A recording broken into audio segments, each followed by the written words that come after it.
अभी क्या देखा जा रहा है, पूरे भारत में देख रहे हैं जैसे लोग कि अभी ऑक्सीजन की कमी हो गई है पूरे भारत में, और ये अब धीरे धीरे, हालांकि उसको लोग, सरकार जो है वो न्यूट्रलाइज कर रही है कि नहीं हर जगह पहुंच जाए ऑक्सीजन, लेकिन अगर ऑक्सीजन की कमी है कहीं पर, अगर उनको तुरंत उपलब्ध नहीं हो पा रहा है, तो ऐसी स्थिति में वो क्या करें, क्योंकि उनका ऑक्सीजन लेवल तो घट रहा है। तो ऐसे में आप कुछ सुझाव दे सकते हैं जिससे कि उनका ऑक्सीजन लेवल कम से कम मेंटेन रहे?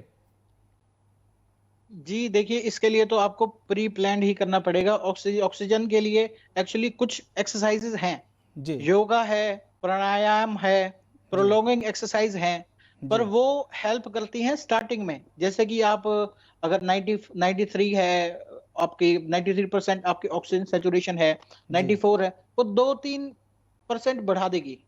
ओके पर ऐसे नहीं है कि 50 से 100 कर देगी, 50 से 90 कर देगी, ऐसा नहीं है।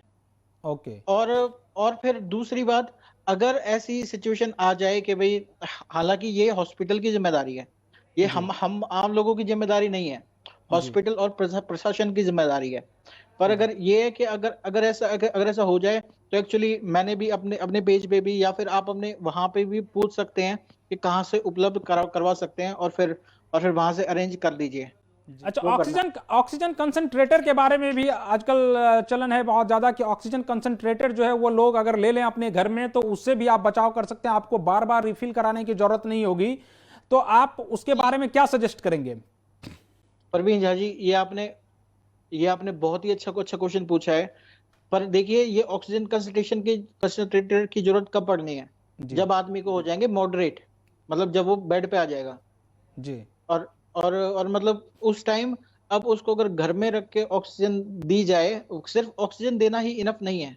जी उसके लिए हम आईवी में, मतलब इंट्रावेनसली उसको ड्रग्स देते हैं, जी जिससे उसका वायरल लोड कम हो, उनकी उनकी फ्लूइड थेरेपी वो हो जाए। तो वो एक्चुअली पूरा पूरा मेडिकल प्रोसीजर है। ओके पर अगर ये है कि अगर जैसे किसी के पास भाई हॉस्पिटल में भी नहीं मिल रहा बेड, बिल्कुल है ना, और फिर वेंटिलेटर भी नहीं है, जी और फिर उनके पास पैसे हैं कंसंट्रेटर खरीदने के लिए, जी और उनके पास एक डॉक्टर है वहां पे उनको सिखाने के लिए, या फिर डॉक्टर ऐसा है, कोई डॉक्टर उनको घर पे आके कर दे सही, मतलब घर जी पे आके जो आईवी की जरूरत हो वो आईवी घर पे लगा दे, तो ऑक्सीजन कंसंट्रेटर भी काम कर जाएगा।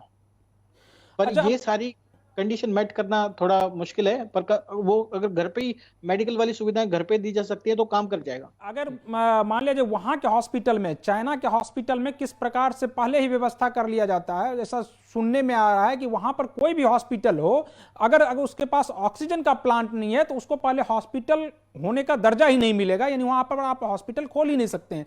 तो क्या यह बिल्कुल, प्रोसेस वहां पर है एक्चुअल में? यस यस यस, बिल्कुल है जी। क्योंकि यहाँ पे क्या है, यहाँ पे एक जैसे हमारा इलेक्ट्रिसिटी जनरेटर होता है ना, जी ऐसे यहाँ पे ऑक्सीजन जनरेटर है। जी और वो क्या करता है कि ऑक्सीजन लेता है हवा में से, तो जी उसमें से कार्बन डाइऑक्साइड और नाइट्रोजन और बाकी गैसें को निकाल देता है, और उसको जी सिलेंडर में वहीं के वहीं भरता रहता है। और वो जो सिलेंडर की पाइप है, वो पेशेंट के यहाँ पे लगी हुई होती है, और वो प्रेशर को कंट्रोल करके फिर जी हम ऑक्सीजन पेशेंट को दे सकते हैं। यहाँ पे तो बहुत बढ़िया सुविधा है।